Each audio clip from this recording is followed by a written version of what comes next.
Hello，大家好，我们来看一下这只 Maybank。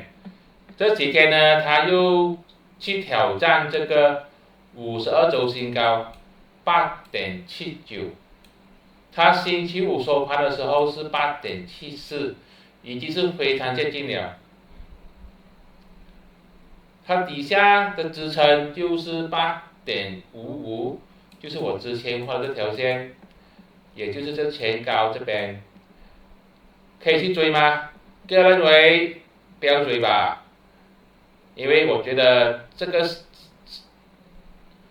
已经是有点高了，除非它有能力突破新高，突破上去，没有突破的话，我觉得是很难去追的。之前它也是这边去挑战，最后也是回来8.65。我个人认为不等吧，看看有没有机会买在更加的低位，比如说这个价位8.40。8.70以上，我觉得是有点贵，也是觉得有点风险。而且可以看到，它已经是出现了这一个红色蜡烛，这个长上影线已经是有点慢下来的迹象了，不要去追了呀。看一下有没有机会回家马上涨，再考虑要不要进场。